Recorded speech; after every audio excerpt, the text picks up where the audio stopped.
بسم اللہ الرحمن الرحیم۔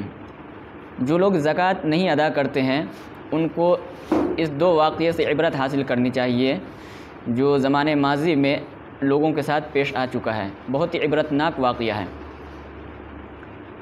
حضرت ابن عباس رضی اللہ تعالی عنہ کا زمانہ ہے، وہ ایک مرتبہ سفر حج کے لیے یا عمرے کے لیے نکلے، کچھ لوگ ان کے ساتھ تھے، تو ایک جگہ پہ ٹھہرے آرام کرنے کے لیے، تو ان ساتھیوں میں سے ایک ساتھی کا انتقال ہو گیا، تو ان کے لیے قبر کھودی گئی۔ جب قبر کھودی گئی تو اس کے اندر سے ایک اژدہا نکل گیا، تو لوگوں نے اس قبر کو بند کر دی اور اس کے بعد دوسری قبر کھودی۔ جب دوسری قبر کھودی گئی تو وہاں بھی اژدہا نکلا، لوگوں نے اس قبر کو بھی بند کر دیا۔ تیسری قبر کھودی گئی، وہاں بھی وہ اژدہا نکل گیا۔ اس طرح سے 7 قبریں کھودی گئی اور 7 میں وہ اژدہا نکلتا گیا۔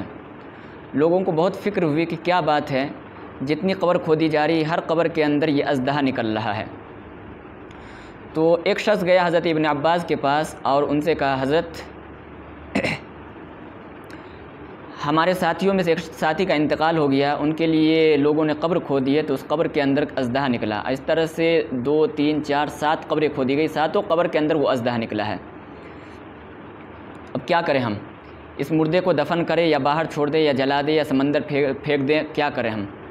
تو حضرت ابن عباس رضی اللہ عنہ نے کہا کہ تم اسی قبر کے اندر دفن کر دو، اس لیے کہ ابھی تو آپ نے 7 قبر کھودی ہے، 7 نہیں 700 قبر بھی کھودی جائے گی تو بھی وہ اژدہا ہر قبر کے اندر نکلے گا، اس لیے کہ یہ اژدہا اس کے اعمال بد کا نتیجہ ہے۔ تم تحقیق کرو یہ شخص اپنے مال کی زکوٰۃ ادا نہیں کیا ہوگا۔ چنانچہ ان کو تو کیا کہتے دفن کر دیا گیا۔ دفن کرنے کے بعد اس کے گھر والوں سے پوچھا گیا، اس کی بیوی سے معلوم کیا گیا کہ اس کا کیا برا عمل تھا، تو اس کی بیوی نے بتایا کہ ہاں یہ شخص اپنے مال کی زکوٰۃ ادا نہیں کرتا تھا۔ تو میرے دوستو، یہ شخص اپنے مال کی زکوٰۃ ادا نہیں کیا، اللہ نے اس کے مال کے زکوٰۃ ادا نہ کرنے کی وجہ سے دنیا ہی کے اندر کیا کہتے ہیں لوگوں کو عبرت کے لیے دکھا دیا کہ جو آدمی زکوٰۃ ادا نہ کرے، اللہ تعالیٰ اس کے مال کو سانپ کی شکل میں، اژدہے کی شکل میں کیا کہتے بنا دیتے ہیں، اور پھر وہ اژدہا اس کو ڈستا ہے۔ تو یہ تو حضرت ابن عباس رضی اللہ عنہ کے زمانے میں یہ واقعہ پیش آیا ہے۔ پھر اس کے کچھ دنوں کے بعد ایک اور واقعہ پیش آیا۔ علامہ یوسف فریابی رحمۃ اللہ علیہ ایک بہت بڑے اللہ والے ہیں، وہ کہتے ہیں کہ میں ابو سنان میرے دوست تھے، اس بزرگ کے پاس گیا ملنے کے لیے ویسے، تو حضرت ابو سنان رحمۃ اللہ علیہ نے کہا کہ میرے پڑوس میں ایک شخص کا انتقال ہو گیا ہے، اس کا بھائی بہت زیادہ رو رہا ہے، چلیے کیا کہتے ان سے تعزیت کر کے آتے ہیں۔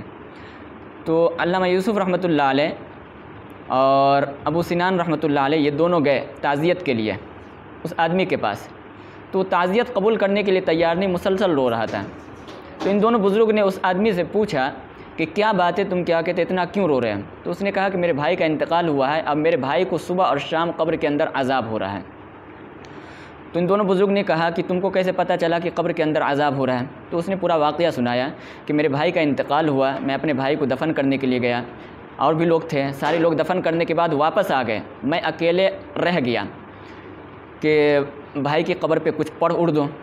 جب سارے لوگ واپس آ گئے، میں اکیلے قبر کے پاس کھڑا تھا کہ اچانک قبر کے اندر سے آواز آئی کہ مجھے کیوں عذاب دیا جا رہا ہے، مجھے کیوں عذاب دیا جا رہا ہے، میں روزہ بھی رکھتا تھا، میں نماز بھی پڑھتا تھا، میں صدقہ خیرات بھی کرتا تھا، پھر مجھے عذاب کیوں دیا جا رہا ہے؟ اور یہ آواز اتنی خطرناک تھی کہ مجھ سے برداشت نہ ہوئی، میں نے اپنے بھائی کی قبر کھود دی۔ جیسے قبر کھودنا تھا کہ پوری قبر آگ سے بھری ہوئی تھی اور آگ کے شعلے سے بھڑک رہی تھی، اور میرا بھائی اس کے اندر جل رہا تھا۔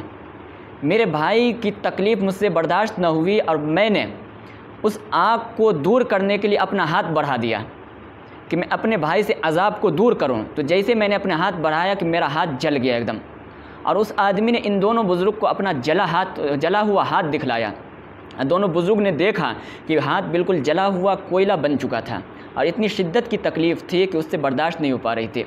تو اس بزرگ نے کہا کہ تمہارے بھائی کا عمل کیا تھا کہ آخر اس کو قبر کے اندر یہ عذاب ہوا؟ تو اس آدمی نے بتایا کہ میرا بھائی نمازی بھی تھا اور روزے دار بھی تھا، یہ سب کام کرتا تھا، قرآن بھی پڑھتا تھا، ذکر اذکار بھی کرتا تھا، لیکن وہ اپنے مال کی زکوٰۃ ادا نہیں کرتا تھا، اس کی یہ سزا ہے۔ وہ سارے دونوں بزرگ سمجھ گئے کہ یقیناً اسی عمل کی سزا ہے۔ تو میرے دوستو اللہ تعالیٰ کبھی کیا کہتے ہیں آخرت میں تو سزا دیں گے ہی، کبھی کیا کہتے ہیں دنیا کے اندر بھی عبرت کے لیے دکھا دیتے ہیں۔ اور زکوٰۃ ادا نہ کرنے والے کو قیامت کے دن جو عذاب ہوگا تو ہوگا ہی، دنیا کے اندر یہ عذاب ہوتا ہے کہ اس کے مال کو اللہ تعالیٰ ضائع کر دیتا ہے، برباد کر دیتا ہے، کسی نہ کسی طرح سے وہ مال کیا کہتے ہیں ضائع اور برباد ہو جاتا ہے۔ اللہ سے دعا ہے کہ اللہ تعالیٰ ہمیں زکوٰۃ ادا کرنے کی توفیق نصیب فرمائے اور مکمل طور پہ ادا کرنے کی توفیق نصیب فرمائے۔ وما علینا الا البلاغ۔